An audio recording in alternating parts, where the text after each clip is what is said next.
सम्राट पृथ्वीराज चौहान राजकीय महाविद्यालय से अजमेर से प्रतिभा शर्मा। द्वितीय वर्ष के द्वितीय प्रश्न पत्र आर्थिक एवं संसाधन भूगोल के तहत आज गन्ने के उत्पादन के विषय में जानेंगे। गन्ने की उपज का उपयोग गुड़, चीनी, खांडसरी आदि रूपों में पिछले कई शताब्दियों से किया जा रहा है और चीनी का उत्पादन गन्ने के अतिरिक्त वास्तव में चुकंदर, खजूर, ताड़, शकरकंद आदि से भी किया जाता है। तो गन्ने की जो फसल है यह प्रारंभिक स्थिति में भारत में थी और भारत में 9 से 10 माह में ये तैयार हो जाती है। क्यूबा में, जो कि शुगर बोल ऑफ वर्ल्ड, चीनी के कटोरे के नाम से ज़्यादा विख्यात है, तो यहाँ पर 15 माह तथा हवाई द्वीप में ये 2 वर्षों में इसकी फसल तैयार हो जाती है। प्राकृतिक रूप से घास की भांति इसकी उपज सबसे पहले बंगाल की खाड़ी के तटीय भागों में हुई और फिर धीरे धीरे विश्व के अनेकों प्रांत में इसकी उपज देखी जाने लगी। उपज हेतु आवश्यक दशाएं क्या हैं? तो इसमें आवश्यक दशाओं को हमने 4 बिंदुओं के तहत लिया है: तापमान, वर्षा, मिट्टी, उर्वरक, धरातल की स्थिति और श्रम। तो तापमान जो है गन्ने की फसल हेतु 20 से 30 डिग्री सेल्सियस तापमान उपयुक्त रहता है। 15 डिग्री सेल्सियस से कम तथा 32 डिग्री सेल्सियस से अधिक तापमान इसकी उपज के लिए हानिकारक सिद्ध हो सकता है। गन्ने की बुवाई के समय 20 डिग्री सेल्सियस तापमान, गन्ने की फसल पकते समय पर 21 से 27 डिग्री सेल्सियस तापमान उचित रहता है और पकने के समय पर तेज धूप जितनी अधिक पड़ेगी उतनी गन्ने के रस में मिठास और उसके रस में वृद्धि होती है। तो ये था तापमान दशाओं के संदर्भ में। अब वर्षा। पकते समय वर्षा इसके लिए बहुत ही हानिकारक सिद्ध हो सकती है। अन्यथा जो इसकी उपज के दौरान यदि निरंतर वर्षा होती है वो इसके लिए सर्वोत्तम दशा है। यानी कि दूसरे शब्दों में ये इसकी उपज के दौरान 125 से लेकर 175 सेंटीमीटर के करीब वर्षा जो वार्षिक है वो इसमें अधिक रस की वृद्धि कर देती है। ये इसकी वर्षा दशाएं इसके लिए अनुकूल हैं। फिर जहाँ जहाँ पर वर्षा की कमी रहती है, विश्व के जिन भागों में गन्ना उपज रहा है और वर्षा 125 से 175 सेंटीमीटर से कम है वार्षिक वर्षा, उन क्षेत्रों में सिंचाई के माध्यम से गन्ने की उपज की जाती है। फिर मिट्टी की बात करते हैं। इसके लिए गहरी, जो अधिक गहराई तक और उपजाऊ मिट्टी है और फास्फोरस युक्त है तो वो इसके लिए सर्वोत्तम होती है। और विश्व के जितने भी काली लावा मिट्टी के क्षेत्र हैं या जहाँ चिकनी, दोमट और कांप मिट्टी का विस्तार पाया जाता है वे इसकी उपज के लिए उत्तम स्थल हैं, क्योंकि इसके लिए जो मिट्टी होती है उसमें नाइट्रोजन भी अधिक मात्रा में होना चाहिए और मिट्टी में जल धारण क्षमता भी पर्याप्त होनी चाहिए। चौथा बिंदु लेते हैं उर्वरक के संबंध में कि कौन कौन से जो प्राकृतिक उर्वरक में गोबर, खली ये तो हैं ही इसके लिए उपयोगी। इसके अलावा ammonia sulphate, nitrate, super phosphate और यूरिया का उपयोग इसकी उपज के लिए किया जाता है। धरातल के संदर्भ में इसके लिए समतल धरातल की आवश्यकता होती है और जल का निकास सरलता से हो जाना चाहिए। वहाँ पर गन्ने की उपज सरलता से हो जाती है। विश्व के सामान्यतः जितने भी नदी घाटी, नदी मैदान और नहरयुक्त क्षेत्र हैं वो धरातलीय क्षेत्र इसके लिए सर्वोत्तम है। इसके साथ साथ में समतल भूमि की इसलिए भी आवश्यकता होती है क्योंकि यह अधिक भारयुक्त होता है गन्ना, तो उपज काटने के पश्चात वहाँ यातायात की सुविधा भी होनी चाहिए, इसलिए धरातल का समतल होना आवश्यक है। अन्य बिंदु श्रम। तो गन्ने के सारे काम जो हैं उसमें मानव श्रम की अत्यधिक आवश्यकता पड़ती है, चाहे वो गन्ने को रोपा जाने का समय हो, उसकी निराई हो, उसकी गुड़ाई हो, उसकी कटाई हो, इसके अतिरिक्त चीनी बनाए जाए जब गन्ने के रस से और मिलों तक पहुँचाने, सभी के लिए बहुत ज़्यादा श्रम की आवश्यकता होती है। इसलिए आवश्यक है कि सस्ता और विपुल मात्रा में श्रम इसको प्राप्त हो पाए। अब एक अवलोकन अपन करते हैं विश्व के प्रमुख गन्ना उत्पादक देश, जो कि 2015 के हिसाब से ये सारणी में दिया हुआ है। तो इसका अवलोकन कर लेते हैं। आप तादाद देख लें कि स्थान 2015 में क्या था इसका और विश्व का प्रतिशत कितना है किन किन देशों का, प्रति हेक्टर उत्पादन क्विंटल में 1000 क्विंटल में दिया गया है, और 2015 में जो उत्पादन है वो मीट्रिक टन में दिया हुआ है। तो पहले वाली सारणी में इसका स्थान और फिर अंतिम सारणी में इसका उत्पादन दिया हुआ है। तो ब्राज़ील का जो क्रमशः यदि देखा जाए देशों में गन्ने के उत्पादन के संदर्भ में, तो प्रथम ब्राज़ील, द्वितीय भारत, तीसरा चीन, चौथा थाईलैंड, पांचवा पाकिस्तान, छठा मेक्सिको, सातवां कोलंबिया, आठवां इंडोनेशिया, नौवां फिलीपींस और 10वां संयुक्त राज्य अमेरिका है। यद्यपि ये क्रम जो दिया हुआ है गन्ने की उपज के संदर्भ में है, किंतु अभी हम आगे जानेंगे कि प्रति हेक्टर उपज कहाँ पर अधिक और कहाँ पर कम है। ये केवल प्रतिशत के लिहाज से इसमें ये सारणी दी हुई है देशों की। अब बात करते हैं हम एक बार विश्व के मानचित्र में अवलोकन करते हैं महाद्वीपों के हिसाब से कि कौन कौन से गन्ना उत्पादक क्षेत्र हैं। तो काले छायांकित वाले क्षेत्र हैं।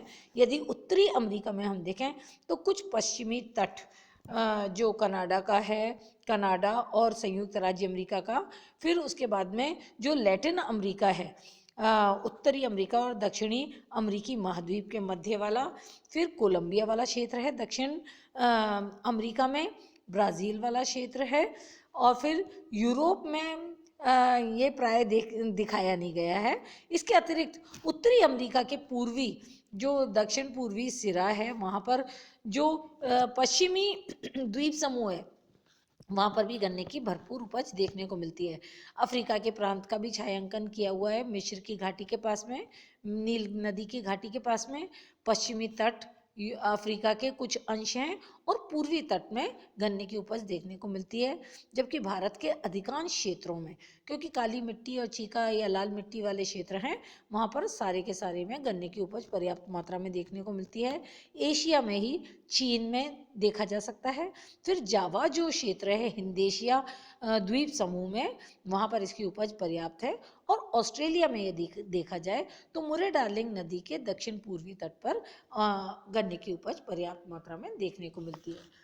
अब गन्ने उत्पादक देशों के संदर्भ में बात करते हैं, प्रत्येक देश की क्या स्थिति है गन्ने की उपज को लेकर।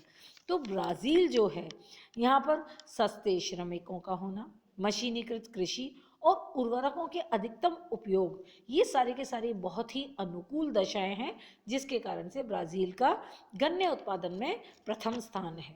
फिर इसके जो दो क्षेत्र प्रमुख हैं उत्पादक क्षेत्र, तो पहला वाला ब्राज़ील के उत्तर पूर्वी समुद्र तट पर स्थित पाराइबो, पेरानाम्बुको, अलागोआस, सरजोइपे तथा बाहिया क्षेत्र गन्ने उत्पादन क्षेत्र हैं। और दूसरा है दक्षिणी जो कंपोस्ट घास के मैदान हैं और सवाना प्रदेश जो है उसमें मिनास गेरास, साओ पोलो और रियो डी जेनेरो गन्ने के उत्पादक क्षेत्र हैं। अब बात करते हैं दूसरे उत्पादक की, भारत। गन्ना की जो खेती भारत में है वो किन किन राज्यों में की जाती है, क्रमशः हम जान लेते हैं उत्पादन की दृष्टि से।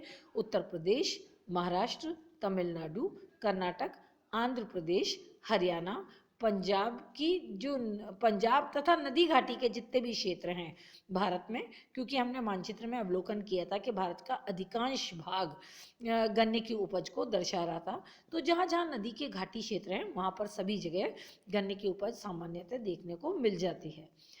फिर उत्तर प्रदेश जो है भारत में, वहाँ गन्ने की सर्वाधिक मात्रा में उत्पादन किया जाता है।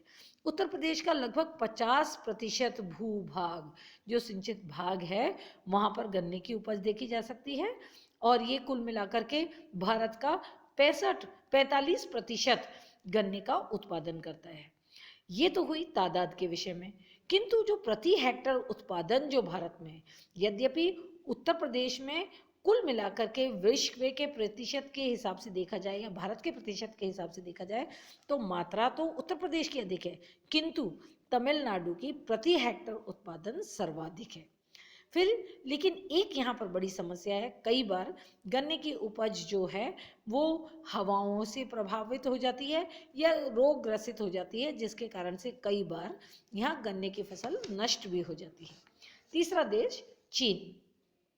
चीन में यांगसी कियांग और सीकियांग नदी के बेसिन उत्पादक क्षेत्र हैं और पिछले 7-8 दशकों में यहाँ पर सामान्यतः अधिक उत्पादन या अधिक गन्ने की अधिक वृद्धि को आंका गया है।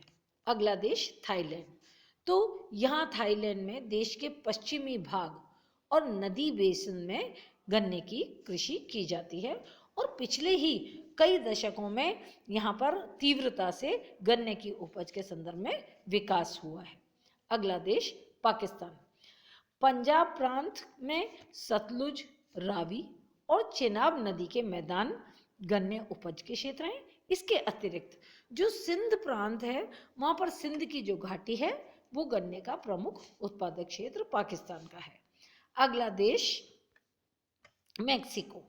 तो मैक्सिको में जो जितना भी पूरा के पूरा मैक्सिको की खाड़ी वाला तटीय क्षेत्र है, यहाँ पर पर्याप्त मात्रा में गन्ने का उत्पादन किया जाता है और इसके समीप स्थित, इस खाड़ी के समीप स्थित पेरू व गुयाना इसके गन्ने के प्रमुख उत्पादक क्षेत्र हैं।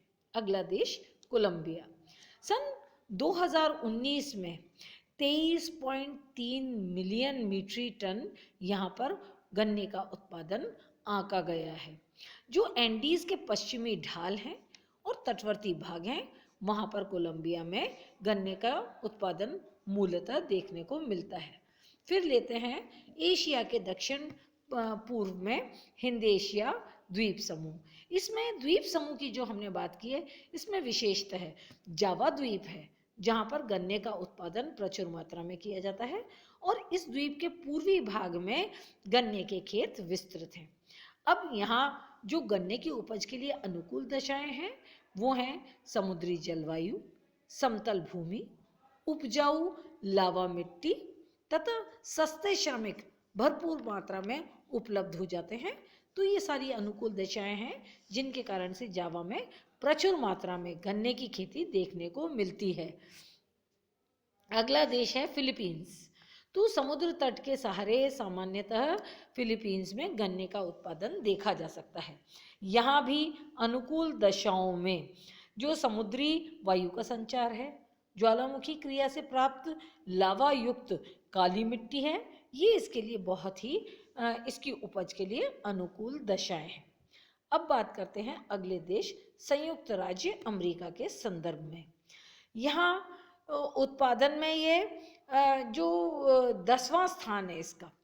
तो उपभोक्ता की दृष्टि से देखा जाए तो ये बहुत ही बड़ा